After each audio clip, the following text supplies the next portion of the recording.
that has just occurred. A Senate committee started 5 minutes early. So I just want everyone to note that it can happen, a little bit miraculous, but nonetheless, it will benefit everyone. So I want to thank my ranking member, Senator Inhofe, and to the chairman and ranking member of the Committee on Environment and Public Works, Senator Carper and Senator Capito, for their invaluable partnership in holding this hearing and for joining us today.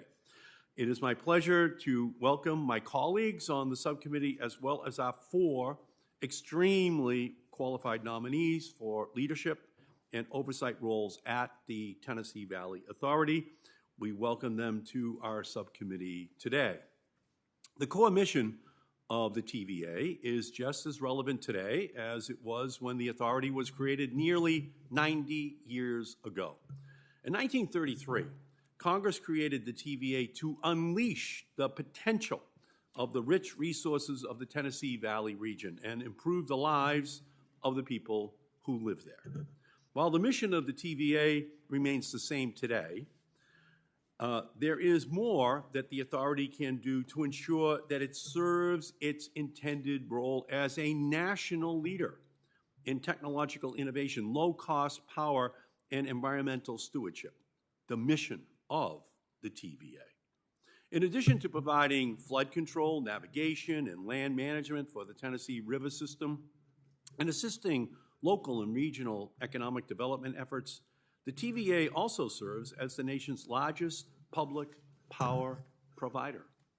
With 10 million customers, TVA can and should foster the kind of innovation that can diversify the region's energy resources, grow union jobs, and reduce consumers' energy burdens, improve energy reliability and affordability, and protect the environment at the same time. While only 3% of TVA's energy portfolio is comprised of wind and solar, the authority has the opportunity to advance the development and adoption of both utility-scale and distributed clean energy in the region, creating jobs and lowering customers' energy bills as the cost of renewable energy starts outcompeting fossil fuels. And since most of the states that are in the TVA are very sunny most of the year, it actually doesn't make any sense that they don't have a higher percentage of solar. And since it's very windy in many parts of the TVA, because it's so vast, it's shocking that they don't have a higher percentage of wind. It's almost as though it's still the 1930s and there hasn't been any real progress in terms of the implementation of real change in those states. And Oklahoma, to its credit, has a higher percentage of wind-generated electricity than the TVA does. So and it's not a federally subsidized agency the way the TVA is. So we're looking for real progress, following on the Oklahoma model, so that there's a balance in all of these technologies. Unfortunately, the TVA has pushed for several decades more fossil fuel energy at the expense of potentially cheaper renewable sources, which pollutes our communities and exacerbates energy burdens for TVA customers who already pay some of the highest electricity bills in the nation as a percentage of household income.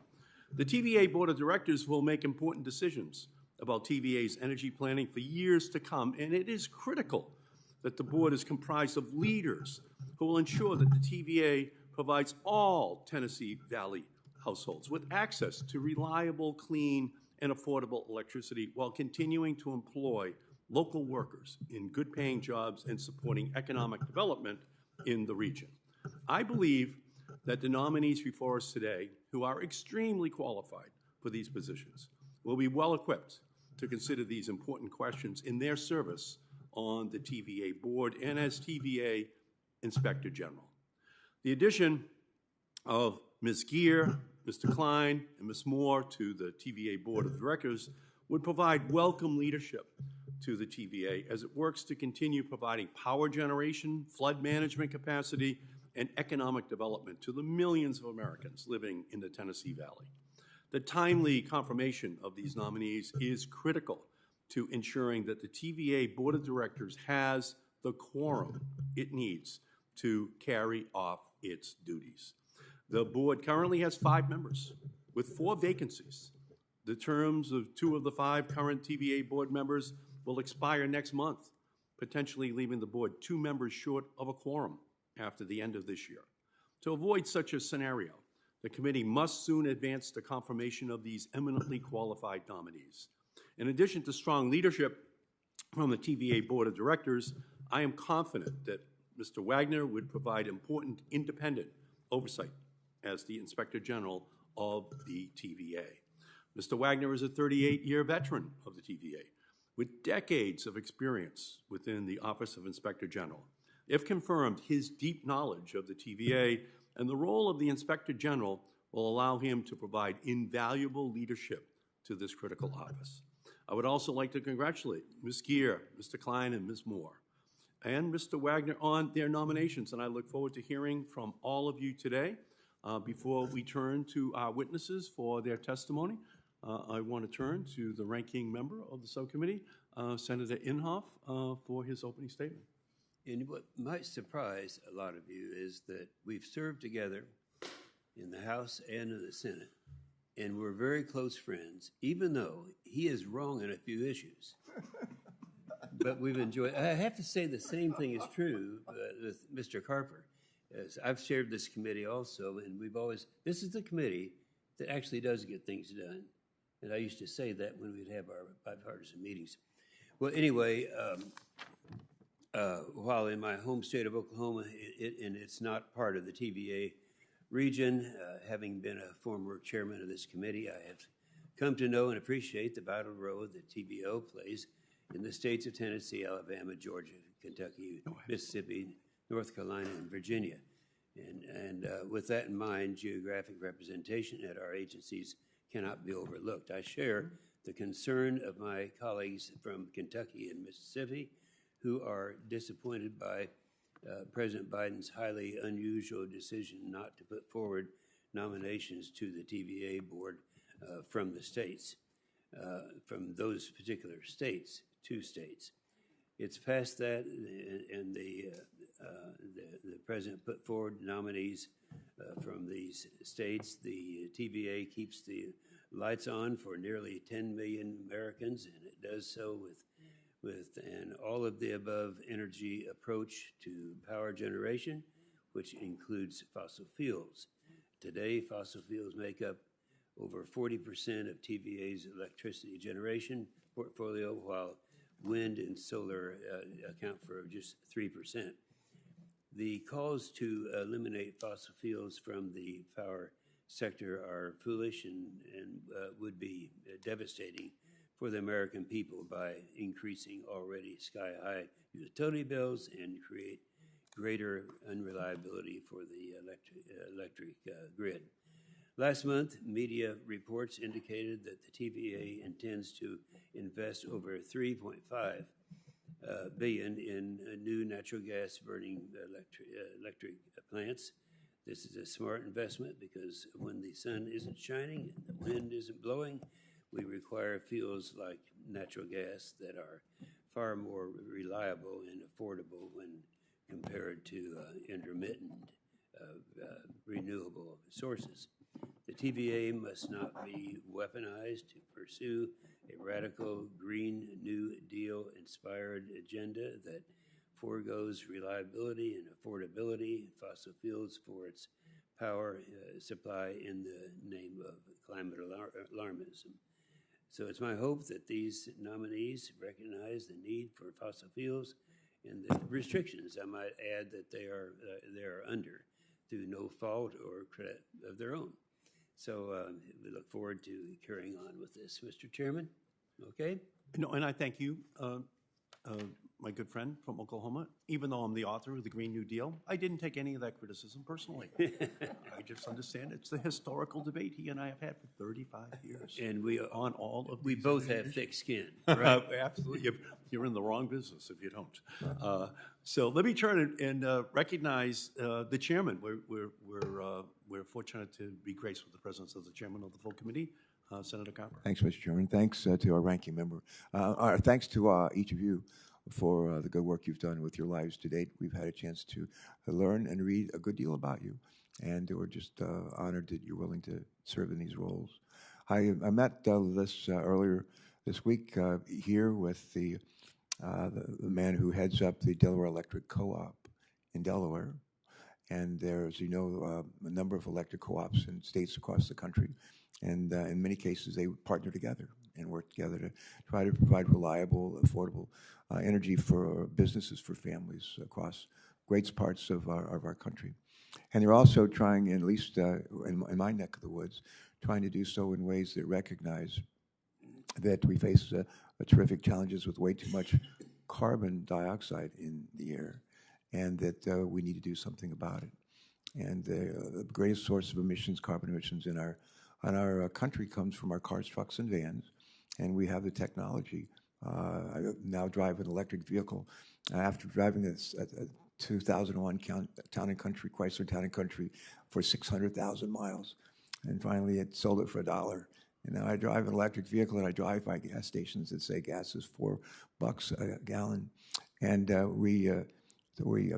times have changed, and I've changed, and we're hopeful that the change that's literally underway in the ways that TVA provides electricity to its customers across great parts of our country, that you'll continue to make those changes. We need you to, and especially need you to. I'll just mention Delaware. We're the lowest lying state in America, the lowest lying state in America. Our state is sinking. The waters around us are rising. My wife and I were in Florida not long ago, part of Miami, where it is right after NOAA, National Oceanographic and Atmospheric Administration, had just come out with a recent report that said if you think sea level rise over the last 100 years has been scary and bad, it's going to get a lot worse, a lot sooner. So these are all issues that are before us, and in a way, directly and indirectly, it'll be before you. I would just ask that you keep those in mind as you go forward. And thank you. It's great to see you. I hope the service that you're about to begin will bring you great joy and in your lives and to the lives of those you serve. Thank you so much. Thank you, Mr. Chairman, very much. And now we'll turn to our witnesses. And first, we're going to hear from Beth Geer, who has been nominated to serve as a member of the Board of Directors of the Tennessee Valley Authority. Ms. Geer is a native of rural Tennessee, a graduate of Middle Tennessee State University, the same as our former colleague, Bart Gordon. And I know that. You know, a good friend of ours and a very focused, technology-oriented guy. She is currently a resident of Brentwood, Tennessee, along with her husband, Dr. John Geer. Ms. Geer is Chief of Staff to former Vice President Al Gore and a member of the Nashville Mayor John Cooper Sustainability Advisory Committee. Next, we're going to hear from Robert Klein, who is also nominated to serve as a member of the Board of Directors of the Tennessee Valley Authority. Mr. Klein is a lifelong resident of Chattanooga and served in the Tennessee Army National Guard. Mr. Klein has worked at or with the electrical utility industry throughout his whole career as a lineman, as a line foreman. He served as International Vice President of the International Brotherhood of Electrical Workers and as President of the Tennessee Valley Trades and Labor Council for 14 years. And after that, we're going to hear from Michelle Moore, who is also nominated to serve as a member of the Board of Directors of the Tennessee Valley Authority. She is from rural Georgia and currently serves as the CEO of Groundswell, a nonprofit that supports communities with clean energy and resilience programs to provide power, savings, and economic opportunity among more than 4,000 families. And finally, we're going to hear from Ben Wagner, the nominee for the position of Inspector General for the Tennessee Valley Authority. He has spent 38 years working at the TVA, including 31 years within the Office of the Inspector General, giving him extensive experience with auditing, risk management, fraud, risk assessments, ethics and compliance, and organizational effectiveness assessments. Mr. Wagner was born in New Mexico, but has lived in the Tennessee Valley region for most of his life. So we welcome all of you, and we'll begin with you, Ms. Geer. Whenever you're comfortable, please begin. Thank you, Senator. Chairman Carper, Ranking Member Capito, Chairman Markey, Ranking Member Inhofe, and distinguished members of the committee. Thank you for the opportunity to appear before you today. My name is Beth Pritchard Gear, and I have the great honor of being nominated to the Tennessee Valley Authority Board of Directors. With me today, I have my husband, Dr. John Gear, and my son, Frederick Alpert. I'm a daughter of Tennessee. My family has been in Tennessee for over a century, and we have put down deep roots. One of the reasons we've been able to make Tennessee home is the Tennessee Valley Authority. The TVA gave rise to economic prosperity that allowed my family to build a better life. For generations, we were reliant on coal. My great-grandparents, farmers like their parents before them, saved their few dollars to travel from my hometown of Alexandria to nearby Brush Creek to buy coal as it came off the train. They'd burn it in the fireplace, use coal oil lamps, and receive coal as Christmas gifts from their children. My family worked hard to make a better life.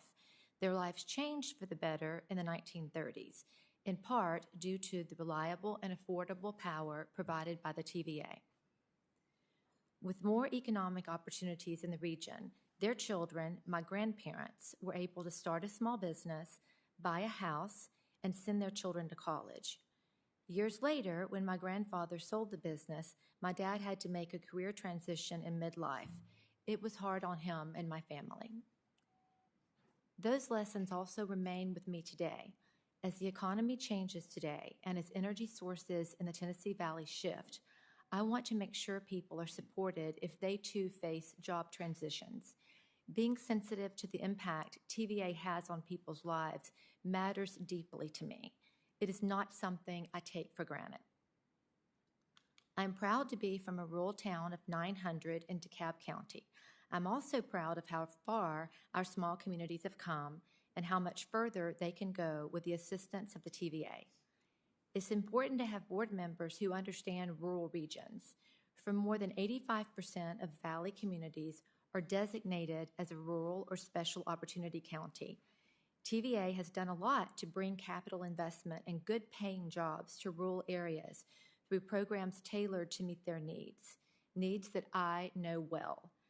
Much of a rural town's growth is linked to economic progress and innovation, like in the field of renewable energy. Renewable energy has long been part of TVA's energy portfolio.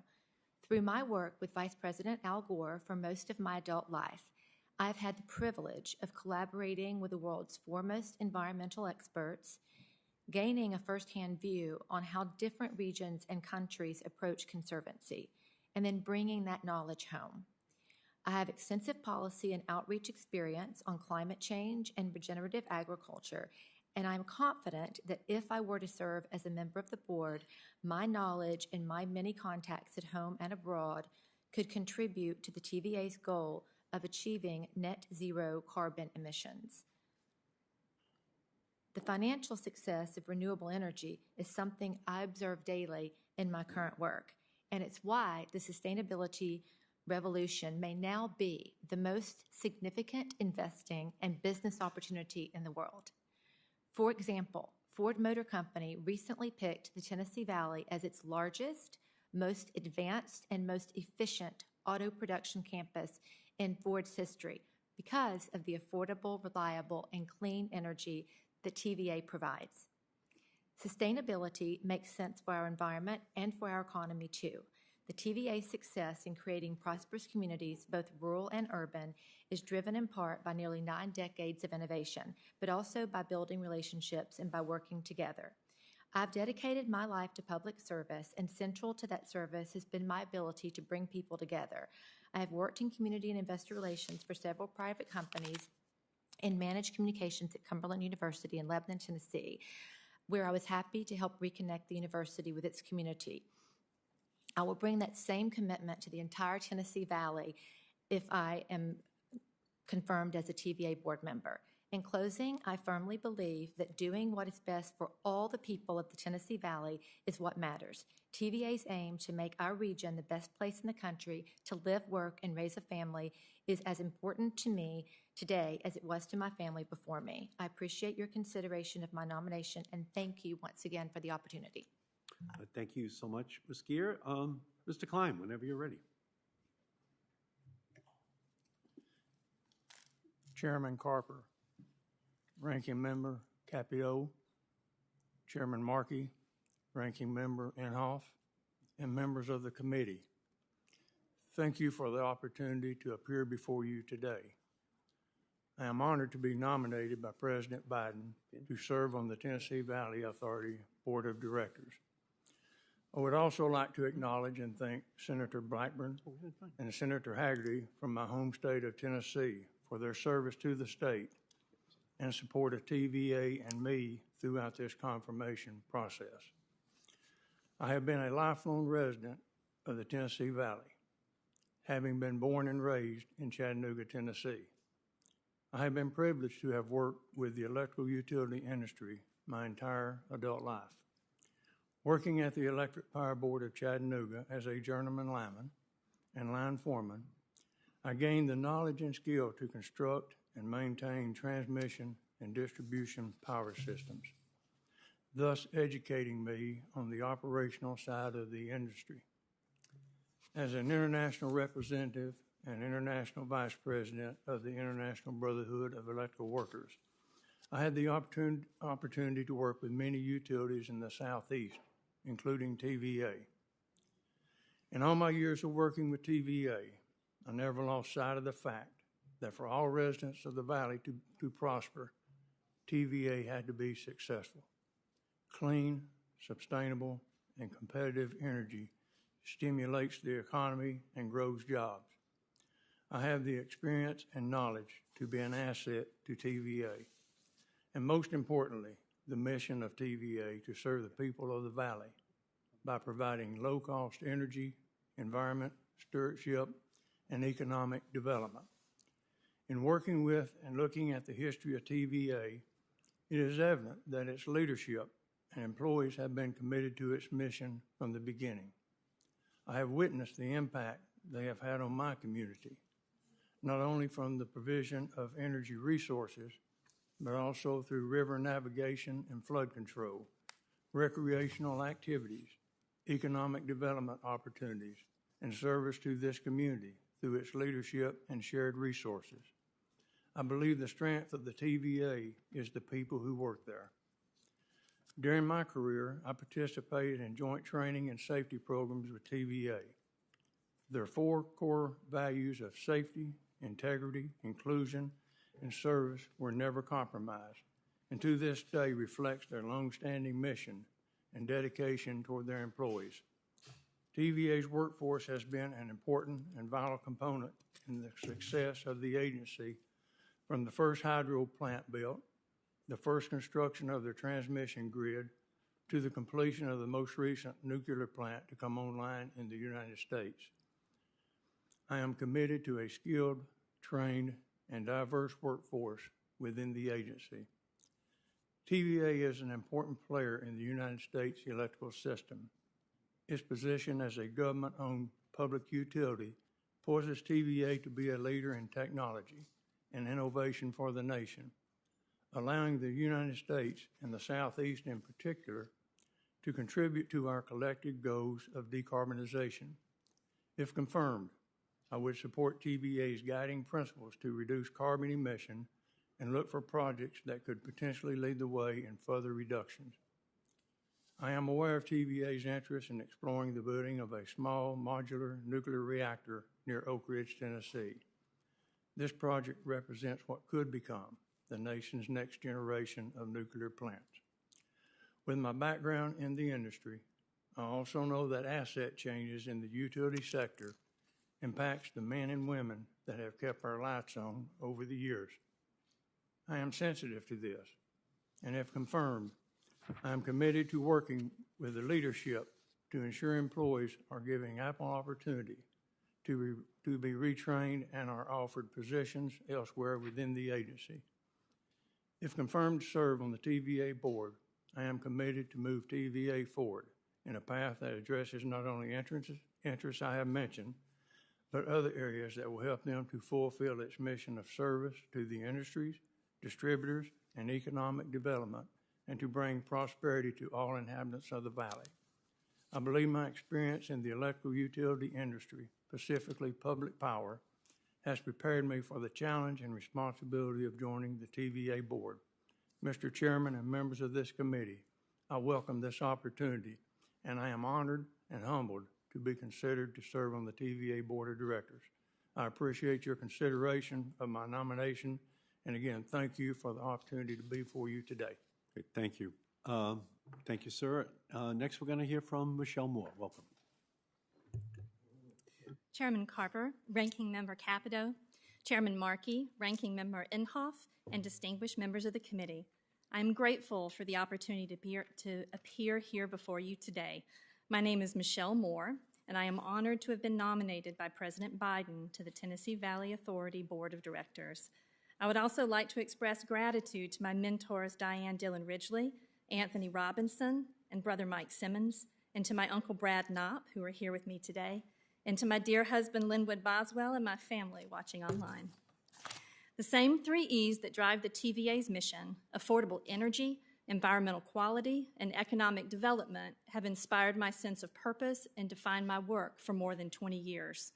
These days, I live in Midlothian, Virginia, but LaGrange, Georgia is and always will be home. I spent most of my time growing up there with my grandparents, who all lived on the same street near the cotton mills where they worked. There was no air conditioning in the summertime and no heat in the bedrooms in the winter. We kept cool with a window fan and warm under 3 generations of hand-piece quilts and hand-me-down blankets, and it was heaven. But whenever Mama and Papa would have to turn on the furnace to keep the pipes from freezing, they'd end up with a $300 to $400 utility bill, which on their income was backbreaking. It wasn't because the utility rates were high, but rather because their homes, which I loved, were so inefficient. I understand that the affordability of energy has to come first, whether viewed from my own experiences or through the history of TVA's formation to bring affordable power to the people of the Tennessee Valley. My work in the energy and corporate sustainability fields has been built on this foundation, showing at every step along the way how energy and environmental quality go hand in hand with fiscal responsibility.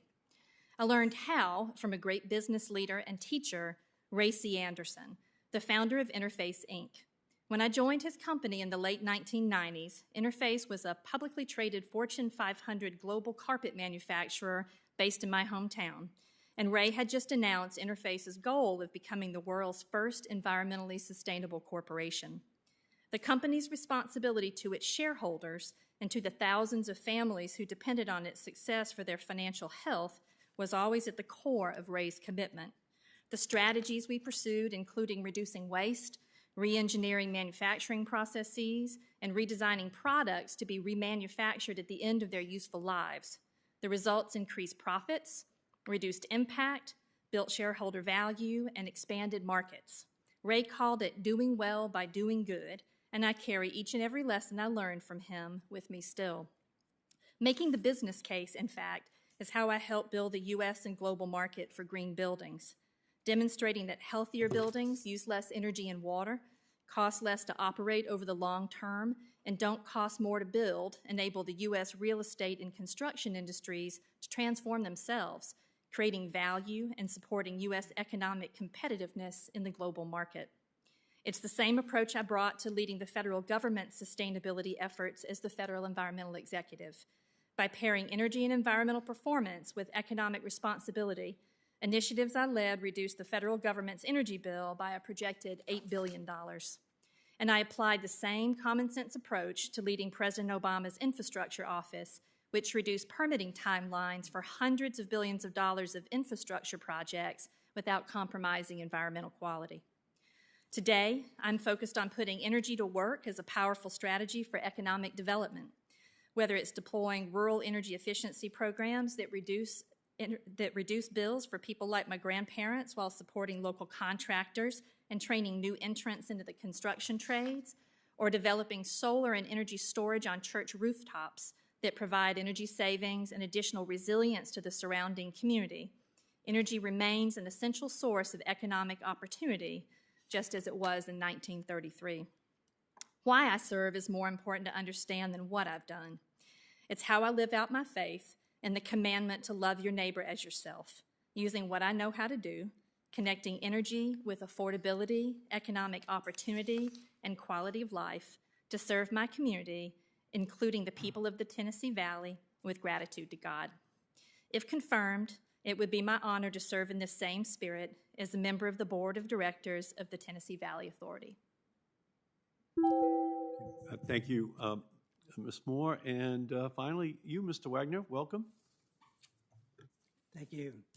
Chairman Carper, Ranking Member Capito, Subcommittee Chairman Markey, and Ranking Member Inhofe, and distinguished members of this committee, I thank you for the opportunity to appear before you today and for making today's hearing possible.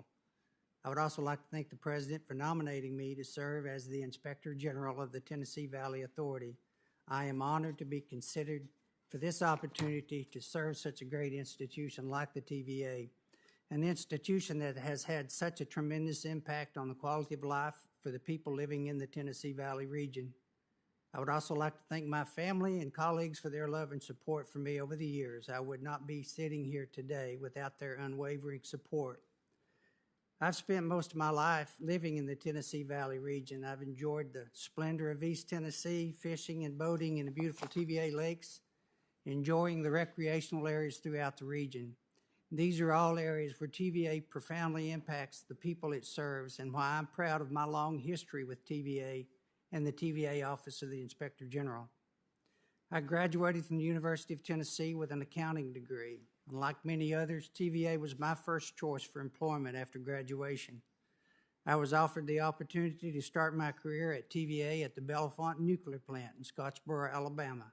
This was an exciting time for me. I was able to see firsthand the progress being made at one of the largest nuclear construction sites in the country. I worked with tremendously dedicated individuals and was proud to be associated with TVA. As my role changed to an independent oversight function, I was proud to continue to serve TVA and the people of the Tennessee Valley by helping to identify fraud, waste, and abuse and promote economy, efficiency, and effectiveness. In total, I've spent 38 years with TVA, from starting in 1979 until my retirement in 2017, working to improve TVA operations in one way or another. In October 1985, the TVA Board of Directors created the Office of the Inspector General. This office was created in light of significant problems in the nuclear power program and the high volume of whistleblower complaints. I was lucky enough to be one of the first employees hired in this office, and I feel I contributed meaningfully to the successful startup of this crucial oversight function. In 2000, Congress chose to make the Inspector General position a presidentially appointed one in order to ensure this function is performed with the highest level of independence.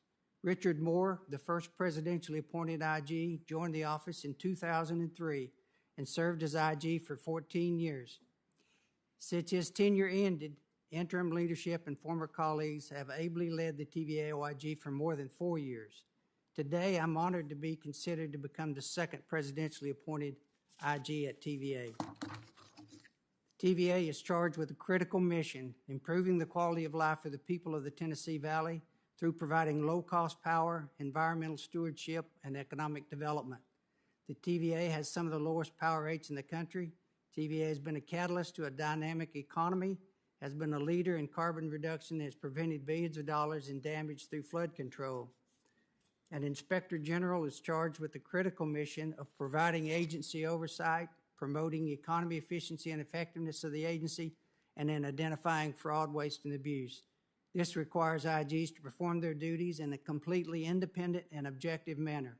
The work of the IG must be unbiased and completely factual. Finally, none of this would be possible without the hardworking team at the TVA OIG. I've mentioned a number of reasons I'm excited about this chance to serve, but the opportunity to work together with the experienced, dedicated staff in Knoxville, Chattanooga, Huntsville, and Nashville is at the top of the list. If I am confirmed, it will be an honor to lead this team. Thank you for this opportunity, and I'm happy to take your questions. Yep, thank you, Mr. Wagner, very much. And now we'll just turn to the panel for questions, and we'll begin by recognizing the ranking member of the full committee, Ms. Capito. Thank you, Mr. Chairman, and thank all of you, and thank you for your willingness to serve. I do want to amplify concerns of my colleagues who represent states in the TVA service territory. Senator Wicker, Leader McConnell, and others are frustrated, as I am, that approximately a year has passed since the President nominated TVA board members, but he has still not put forth a nominee for Kentucky or Mississippi. We've raised this issue. Also, representation from Alabama is now needed because the pending nominee withdrew. So these are, the geographic representation on the board are not new. We know that this is important to get good decision and good decision-making for the entire board, and I'm troubled by the break with precedent and urge the administration to finally address these deficiencies by nominating qualified individuals from Alabama, Kentucky, and Mississippi. With that, I'd like to just ask Ms. Moore a question and to ask about her views on fossil energy generation, which is 40% of TVA's power. Since your renomination this year, you've made your Twitter account private, but I had the opportunity to review tweets that were publicly available on your account last year. The reason I bring this up is it's sort of an unvarnished view of what the opinions, what your true opinions would be, might be more frank than what we can get in a hearing. So very quickly, you tweeted the following in December of 2018 in response to a Wall Street Journal article. The article was OPEC and Russia agree to cut oil output by 1.2 million barrels a day, lifting crude prices. You said, if we moved to EVs and kept mileage standards high in the transition, it wouldn't matter that foreign dictators collude to raise oil prices to make themselves rich while impoverishing others, including Americans. Oil is like opioids, keeps you sick and poor. I come from a state where opioids are not to be trivialized, or the use of them. There is another tweet. This one is a similar tone. You tweeted, for example, that fossil fuels like oil and gas are not safe at any stage of their life cycle. So how would you respond to that if you're going to serve on a board that has 40% fossil fuels as their power generation? Thank you so much for your question, Senator. I think my first response for that would just be the spirit in which I would undertake any decisions or any consideration of future fossil fuel choices by TVA and TVA's current diverse mix. And that would be, number one, with the spirit of gratitude. I know that fossil fuels helped to fuel the Industrial Revolution, helped to bring countless families out of poverty, and also helped to bring us closer together by fueling our vehicles and fueling airplanes. And if blessed to be confirmed to serve on the TVA Board of Directors, I would also approach any decisions absolutely in the spirit of the mission of the TVA, which is to balance economic development, environmental quality, and maintaining affordable energy, including resilient, reliable energy for the future. So when you say that oil and gas are not safe at any stage of their lifestyle, you're kind of going away from that in the statement that you're making right now? I don't think that having gratitude for the good work that oil and gas have done for not just American society but human civilization is in conflict, with looking towards a future where we have abundant additional sources of energy and new technologies that are emerging that enable us to move forward. Well, I would point out too, thank you for that, that TVA, the purchase renewal over the last 3 years hasn't even gone up. It's only at 5%, so that presents a challenge. So for my final minute, I would like to yield to my colleague from Iowa, Senator Ernst. Yes, thank you, Senator Capito. And Ms. Geer, as you stated in your written testimony, you believe one reason you should be confirmed to serve in the TVA, the Tennessee Valley, is because of your ability to, quote, build relationships and work together, end quote. Is that correct? Thank you, Senator. Yes, that is correct. And you believe civility is a fundamental aspect of your role on the Tennessee Valley Board, if confirmed? I absolutely do, Senator. Yes, and thank you for answering those questions honestly, and I think it appears to be a recent sentiment. If you'll take a look at the tweet that we also found, that's me with darker hair, much shorter, in 2015. So you can see that Beth Geer tweeted out at Fox News and at Senator Joni Ernst, hideous. Can you explain that tweet? I can't read it. I apologize. That's not a way of getting out of answering the question. But what I just read it to you. Well, I heard that. Sorry. But what was the quote? The quote is, the new Republican Congress also understands how difficult these past 6 years have been, from my State of the Union response in 2015.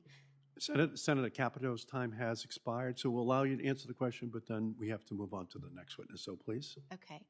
Well, I apologize if I offended you, and I appreciate your bringing it to my attention. And I do, in fact, believe that civility is key, and I'm sorry that I did not demonstrate that in your opinion with that.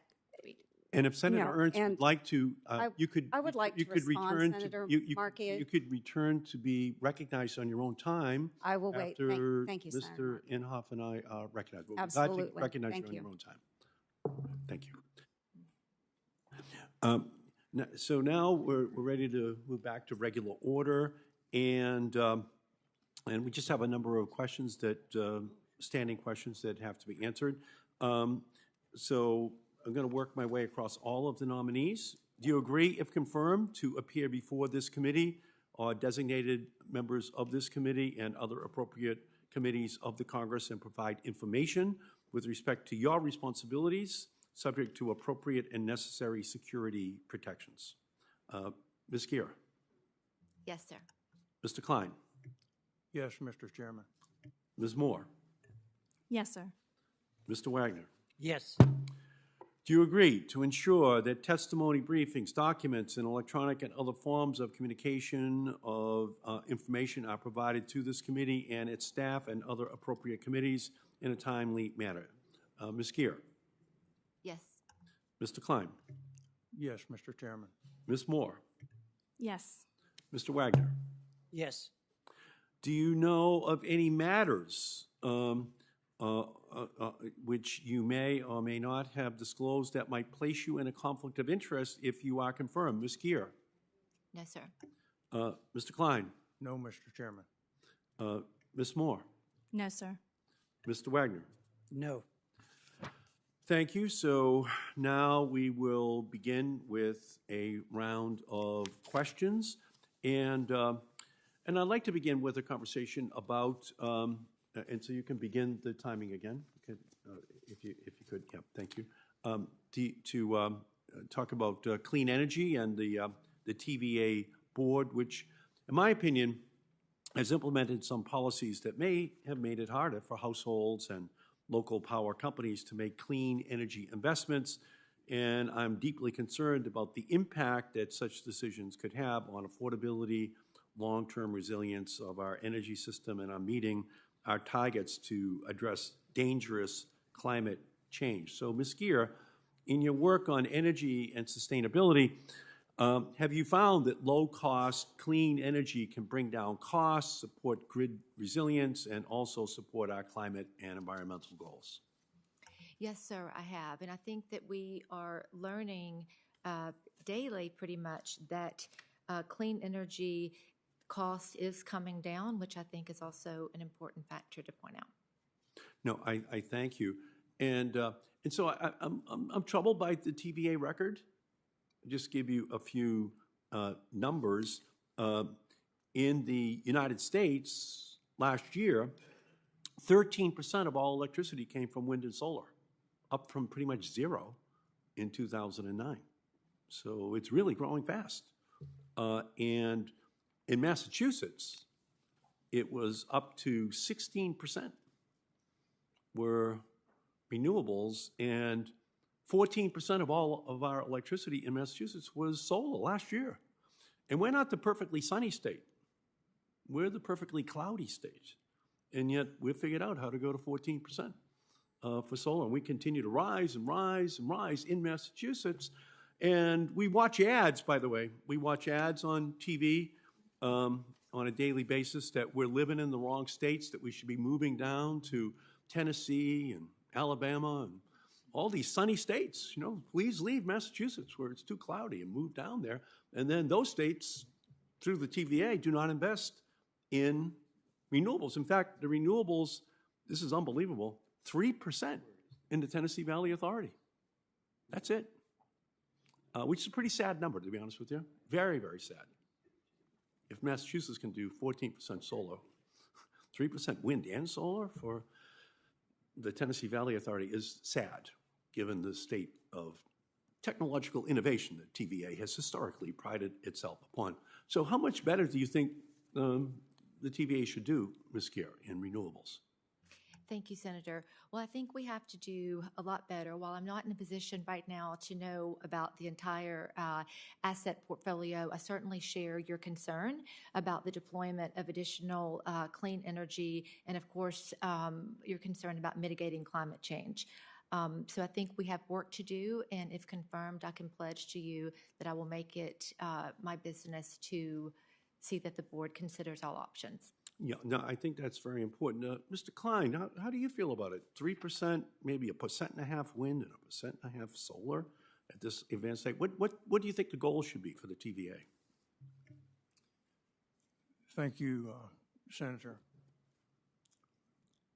I understand your concern, but I'm not, I don't know that I could say today what I feel like TVA's goal should be.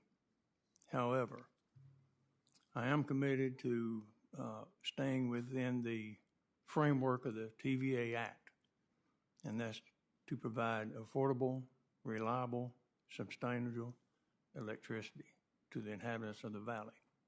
Do you think wind and solar are reliable and sustainable? The whole country is now at 13% wind and solar. Well, Massachusetts is up to 16. Do you think, in your experience, do you think that you can have a significantly higher percentage of wind and solar and meet those goals? yes, sir, I think we could, and I'm committed to explore renewable energy resources. Great. How about you, Ms. Moore? Thank you so much for the question, Senator. You know, at this point, I don't have enough information about the specific, path forward for TVA, but I know that as we pursue decarbonization, including the decarbonization commitments that TVA currently has made, and we consider the decarbonization goals that President Biden has set for the economy writ large as well, that TVA's statutory mandate, to maintain that marriage between affordable energy, economic development, and environmental quality, gives us a really beautiful and prescient framework, for moving forward towards a future where, renewables and new technologies like energy storage play a larger role in the TVA's portfolio. Yeah, well, I would just hope that, I just don't like TVA falling so far behind the rest of the nation. I mean, because I grew up really thinking TVA was the state of the art, and it's pretty obvious that there's no movement here, and technologically. And that's kind of the special message that you always receive about the TVA, and I just hope that that changes in the future because everyone else is moving that way, and the TVA seems like it's last in the whole country. And I'm hoping that you're not happy with that. It's just a real opportunity for you. Let me turn now and recognize the ranking member, Mr. Inhofe. Before we start my time, it's my intention to give my neighbor over here my time, first round anyway. All right? Absolutely. So, Ms. Gear, we'll go back to the tweet. Maybe you've had time to refresh your memory a little bit, and I'm not sure if you've made a habit of calling women that disagree with you hideous, or if it was simply an exception, but please let me be very clear. I stand by everything that I said in my State of the Union response back in 2015. Folks, this tweet is from 2015. I've heard a lot about tweets in the former administration. This is prior to that. This is not Iowa nice, folks, and I'm calling you out. So in my speech, I stated that we should move forward with the Keystone Pipeline, a decision that President Biden reversed and which has played a role in the rising costs Americans pay at the pump. I talked about the importance of confronting terrorism and threats like Al-Qaeda and the Taliban, who under this administration is now back in charge of Afghanistan. I discussed my own experience as the first female combat veteran to serve in the Senate and how we must always honor and care for our veterans, something President Biden has touted as part of his unity agenda. Ms. Gear, when you called me hideous, were you referring to my appearance or to the views that I held and are held by many Americans across this country. Well, thank you for the question and for the clarification. Obviously, was not calling you personally hideous and certainly not your appearance. And again, I apologize if it came across that way. I mean no disrespect. Ma'am, I'll cut you off right there. How else could this come across? The word hideous, to me, only has one meaning. And the views I expressed in my State of the Union response were personal experiences. So maybe you didn't appreciate that I grew up on a small rural farm in an economically disadvantaged area of Iowa. Maybe you didn't like that my mother had to put bread bags on my shoes when I went to school. Maybe you didn't like that, but a lot of Americans have had the same experiences that I have had. And so to call my personal views as hideous is an affront to half of America. So I have no further questions for you, but I appreciate your time and attention today. But I think in a world that is begging for civility, we should give them that civility. And I don't know that you can bring that to this Tennessee Valley Board. So you know I am a no, and we'll see how your nomination goes. I am ranked, just for benefit of those that are here, I am ranked as one of the most bipartisan senators of either party in the last 25 years. Out of all of the senators that have served, one of the most bipartisan. I think it's important that we all work together, but when you're starting off on a foot like this, it's really hard for us all to work together. Thank you, Ranking Member. Okay, let me, Back to Senator Inhofe. let me continue on. I'd say to Ms. Gear, Ms. Moore, and Mr. Klein that I referenced in my opening statement the reports that the TVA plans to expand investment in natural gas powered generation. I think we're all aware of that now. A lot of statements were made about that. Now and going forward, the TVA must maintain fossil fuels as part of its power supply mix so that the people in the region have the affordable and reliable electricity. I'm concerned a lot of times, and emotions set in, and I've been guilty of it myself. And people are put in a corner that they really don't like to be in. I would like to ask the two of you primarily if you stand by the previous statements that you made.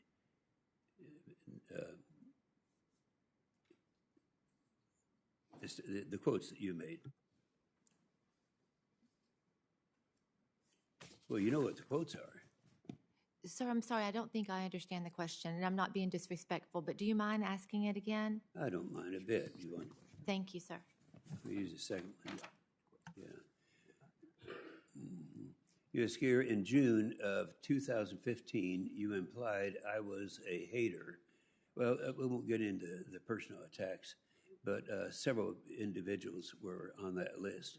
Ms. Moore, in July of 2020, you tweeted in part, "I am overjoyed for the defeat of all of those disgusting oil and gas pipelines." Is that a statement that you agree with today? Or would you like to retract that statement? Thank you so much for the question, Senator. Two things that I would share. And I do stand by my answer before. When we look to our history, we can be very grateful for everything that oil and gas has done for our civilization. Yeah, I'm sorry, there won't be time to give a long answer to this. Was that yes or no? And it is a both and statement, sir. Oh, boy. Both and. You want to give a both and too? Well, Well, let me ask you this, because if you were to be confirmed in this position, you're going to be working with fossil fuels, and that's a given. Is this any kind of a problem that you have, or would you be using this position to try to change the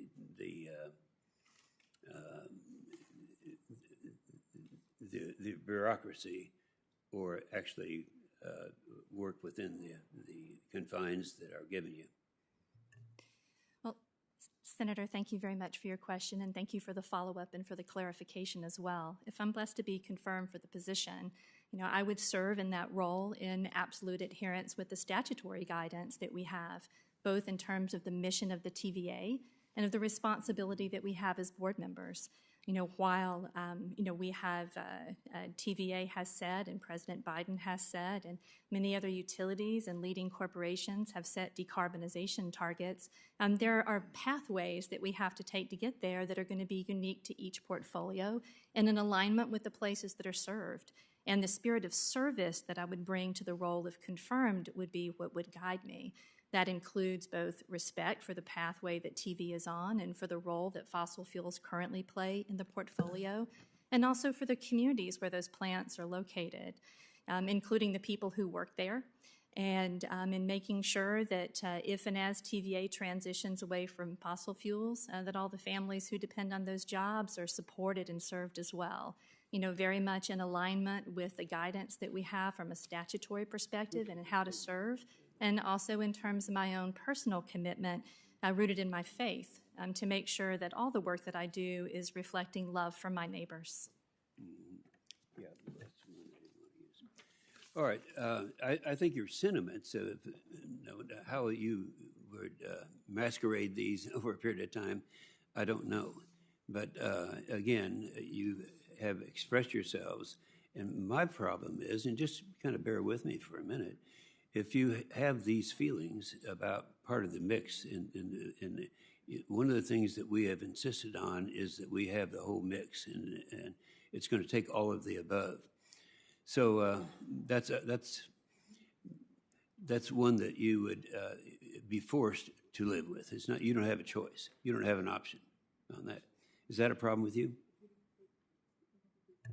Sir, my guiding light and my North Star, if I were blessed to be confirmed for the role, would be the statutory mandate that we have. And that's not a matter of my personal feelings or my personal commitments or positions or statements I may have made with regard to my personal feelings or other responsibilities that I've had. My chief responsibility, if I were blessed to be confirmed, is to the people of the Tennessee Valley and making certain that any decision that I make or any decision that I participate in prioritizes the reliability and the resiliency and the affordability. Do you agree with that, Beth? Yes, sir. Thank you very much for the chance to address that. Of course, I do also agree with my colleague, Michelle, that as a board member, if I am confirmed, that my primary responsibility would be in helping the TVA carry out its mission of providing the 3 E's, environmental stewardship, energy that is safe, reliable, and resilience, and of course, environmental stewardship. And with respect to the pipeline issue, if I could just speak about that for a second. I have worked in a couple of instances over the last few years where pipelines have been proposed to be located in places where the folks who would be most impacted and most affected were not given a voice. And so I do believe that my experience in those types of situations would be helpful in giving those people a voice. And as a member of the board, should I be confirmed, I strongly believe that it is imperative that the people who are most impacted have a voice and that they're listened to. So that was context, if that's helpful. Very good. Thank you very much. Thank you, sir. So let me then come back for an additional round of questions, but we're joined by Senator Kramer. We're still on the first round, so we recognize him at this time. Thank you very much, Senator. Thanks to all of you for being here. I'm just going to talk on one topic briefly and ask each of the 3 of you up for the TVA to respond to it. As you know, Congress over the years and the decades has committed lots of dollars to broadband build-out, particularly in underserved and unserved areas. In fact, in this infrastructure bill, the Bipartisan Infrastructure Act, we added, I think, $65 billion just to that to try and, again, make sure that every rural community in America has good libraries, good access to education, commerce, medicine. We just need to have that final mile filled in wherever at all possible. So I've heard some rumblings, and I'm going to confess right up front. To me, that's what they are at this point, but I want to do a little discovery for you all, or want you all to do a little discovery for me and maybe answer this question. I've heard reports that some of the TVA local power companies have delayed or inhibited broadband build-out by restricting or significantly raising the cost of access to their utility poles. Now, my 6 years on the Energy and Commerce, or 4 years on the Energy and Commerce Committee over in the House, this was an ongoing discussion. It's become more of a discussion. Obviously, TVA, like a lot of utilities, have, shall we say, beachfront property and access for this infrastructure to the poles would be great. So really, the only way to have the type of reliable, high-speed internet and educational, economic, health, as I said, opportunities is with high-speed broadband. So through its authority over the local companies, and it's in your distribution contracts, you would have authority to require the LPCs to offer timely and cost-effective pole access. So my understanding is TVA has been reluctant to exercise that authority. I understand that, but I just want to know if confirmed, will each of you commit to quickly examining the pole access issue further and ensuring that TVA is doing everything in its power to advance federal broadband deployment priorities to benefit, obviously, the entire country, but especially the communities under your jurisdiction. So we'll start with you, Ms. Gear. Yes, sir. Thank you, Senator. I absolutely commit to looking into it further, and if confirmed, to learning more. I share your concern about broadband. After moving back to Tennessee, to my rural hometown about 15 years ago, I had dial-up, so I'm totally with you. And I do believe that broadband is almost a basic necessity for most folks now, both in their personal and private life. So yes, sir, and I do believe, again, I don't know the specifics just yet, but that TVA is playing an important part as a convener amongst the appropriate parties to make sure that broadband is, that people have access to broadband in the TVA service area. Thank you, Thank Mr. you, sir. Klein. Thank you, Senator. The TVA Act does not address broadband.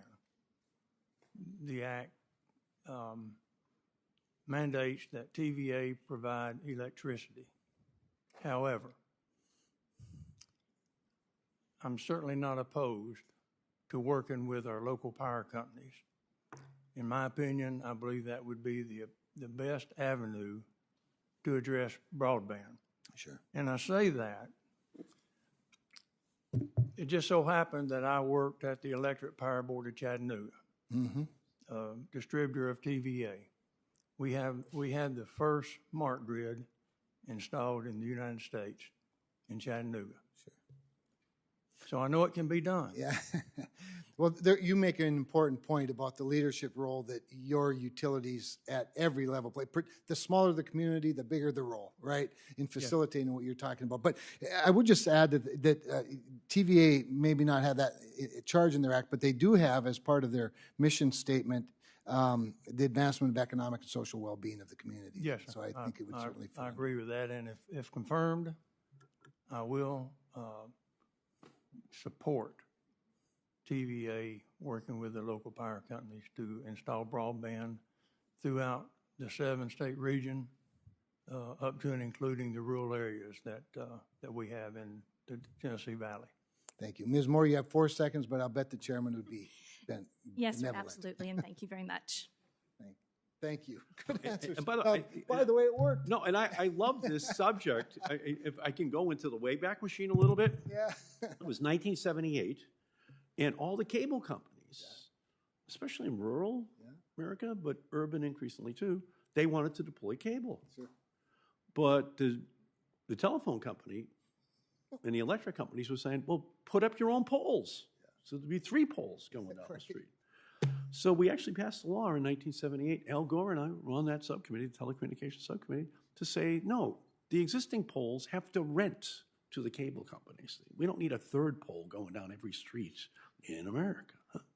And then that telescoped the time frame to have cable. It was only 10% of America had cable at that time. Sure. Be able to get out there. Yeah. It takes a... After that was trenches. Everybody had to go in the same trench, right? Yeah, so then we had to pass laws to say you got to share the trench once that trench is built. So it's working smarter, not harder, which is really what all of this is. Well, that's what my mother used to say. Eddie, you have to learn how to work smarter, not harder. And she'd say that right after she said, we're going to donate your brain to Harvard Medical School. It's a completely unused human organ, okay? So all she was saying, please use your brain here. Try to be working smart here. And so I think that's all you're really asking. That's all I'm really asking. It's all there already, and we can have the revolution without disrupting anything. Go. Thank you. Thank you all. I appreciate it. Do you have something else to add, Mr. Klein? No. It looked like you were. Well, if I may, because what you said hit the nail on the head. About my brain? Well, my mother would agree with you. And I can't speak about your brain. I'm sure you're a lot smarter than I am. I'm not going to get in no debate with that. But again, that was what I was. Perhaps I didn't get my point across as I meant to.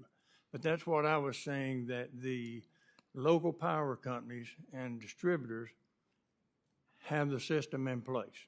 We've already got the distribution systems built throughout the valley.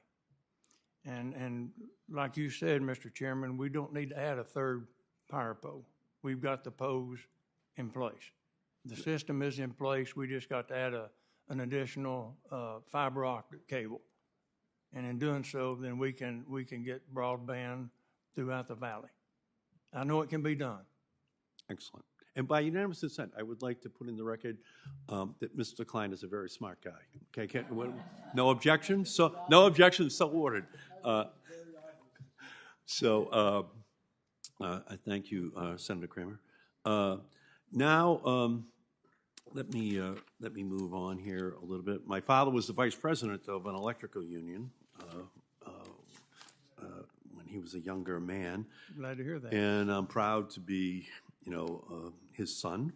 And I have seen directly the benefit that union membership has on our nation's workers and their families. And it's why I found troubling that in 2020, TVA tried to outsource more than 200 of those union jobs during the pandemic.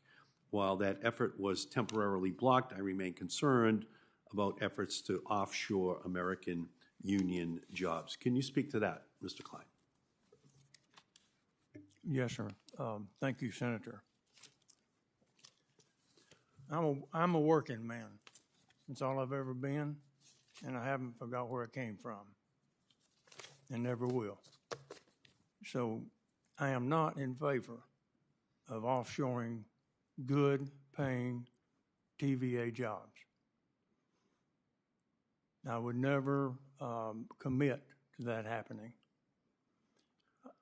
However, you mentioned outsourcing as well.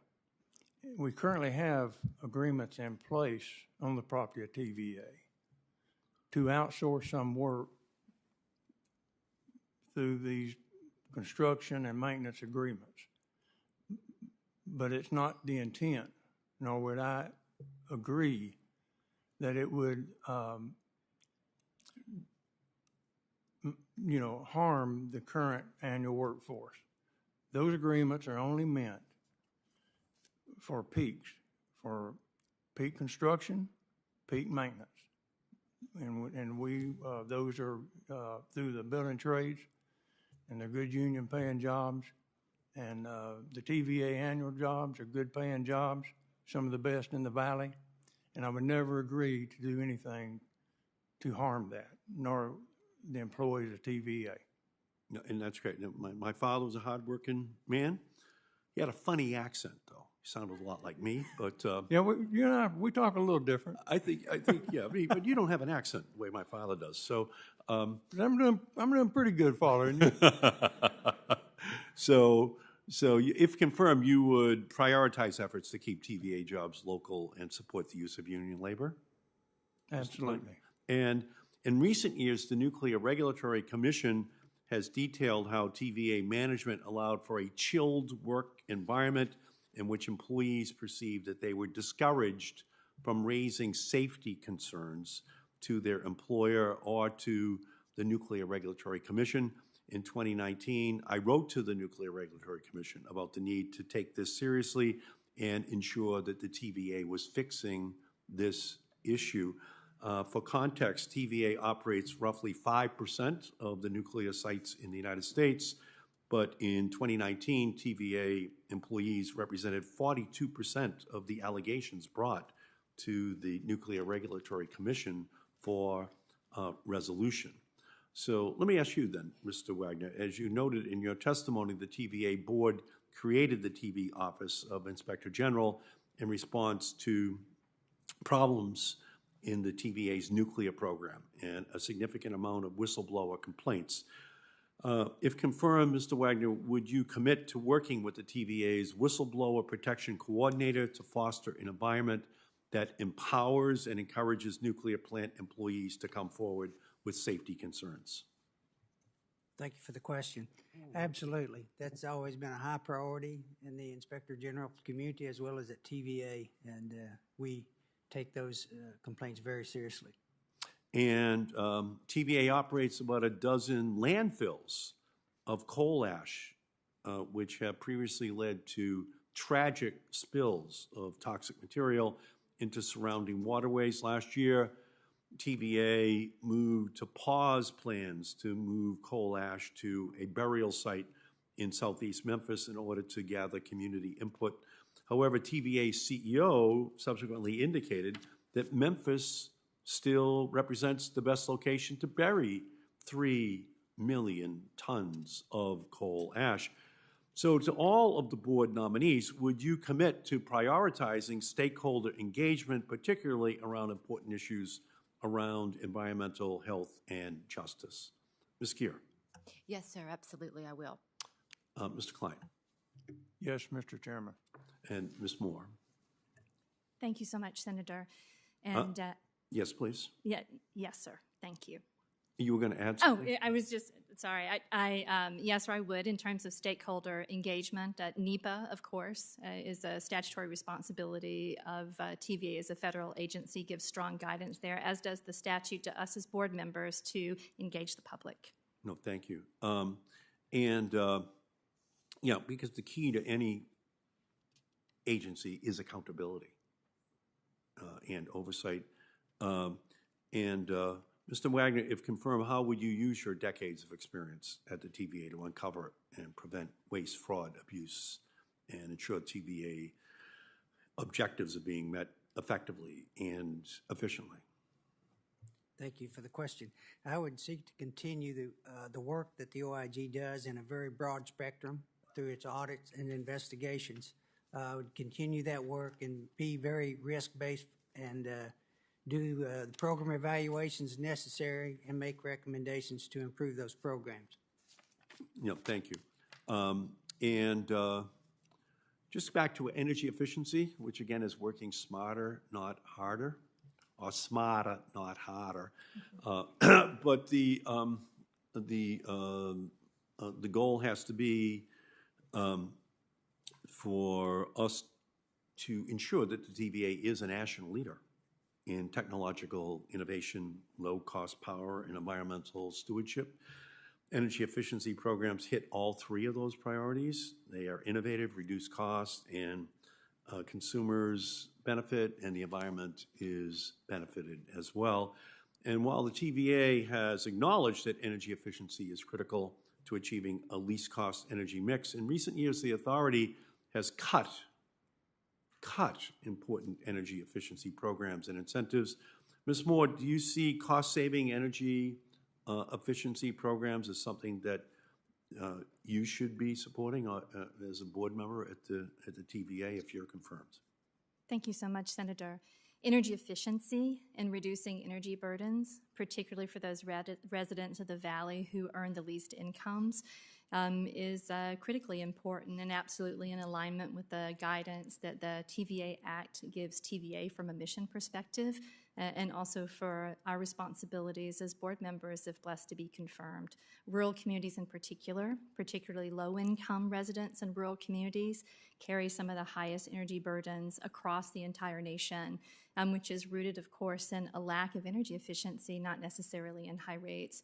So bringing attention to these issues, both in the spirit of TVA's responsibility as a technological and environmental quality leader and for the social benefit of its communities would absolutely be a priority for me. And Mr. Klein, in your expertise working on electric systems, how much emphasis do you believe we should be paying to energy efficiency, using new technologies, new strategies to reduce the need for any of the electrical generation in the first place? Mr. Chairman, I don't have all the information that I would need to professionally address that. However, I am committed to working within the framework of the TVA Act, and that is providing affordable, reliable, and sustainable energy, which up to and includes renewables. And so I'm not afraid of new technology, and I'm certainly open to looking at new technology as we move into the future to make life better. No, I appreciate that. I appreciate that. But of course, the less money we have to spend on building new power plants is the more money that's left in the pockets of ordinary consumers. So the smarter we are by avoiding the need to build these plants is the better it is for the consumer out there. So they get more money in their pockets. So I just urge you, Mr. Klein, to look at that and think about those poor taxpayers out there, those poor ratepayers that first they'd have to pay for the new facility, and then they'd have to pay for the higher electricity rates that were, out there because of the need for that additional, generation capacity that was avoidable right from the beginning. So just to protect them on both fronts. Yes, sir, I will, and I take note of what you're saying. I appreciate that, sir. Thank you. And I would also like to ask unanimous consent to submit for the record data that shows the power sector is quickly moving towards zero-emission energy sources aligned with President Biden's climate goals. This includes data from the Smart Electric Power Alliance, an organization that tracks power sector commitments to reduce emissions. According to the Smart Electric Power Alliance, 69%, say that again, 69% of U.S.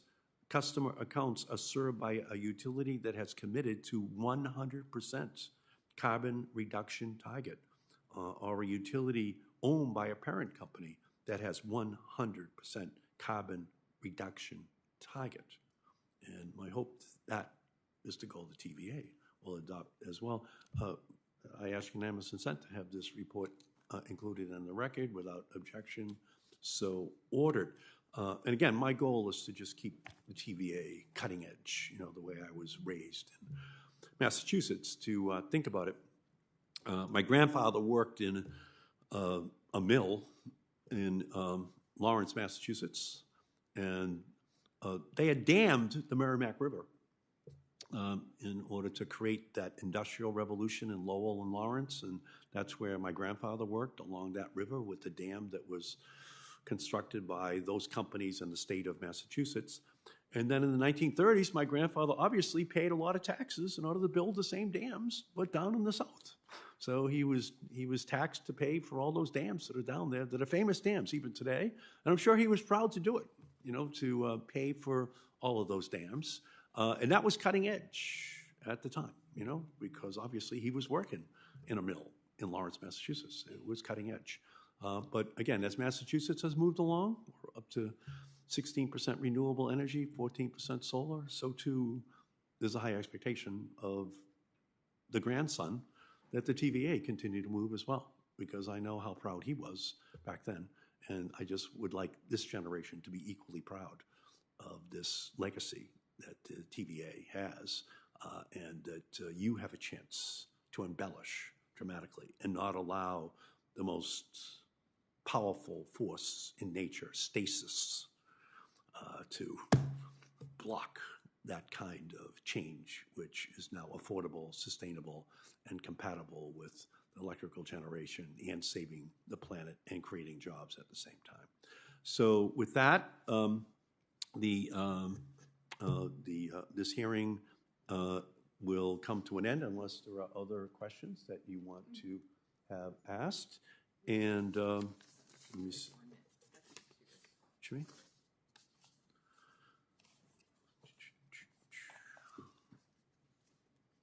Oh, here it is. I'm sorry.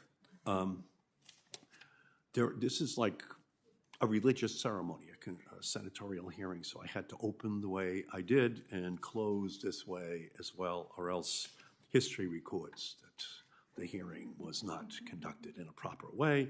So before we adjourn, some housekeeping. I would like to ask unanimous consent to submit for the record a variety of materials that include letters from stakeholders and other materials that relate to today's nomination hearing.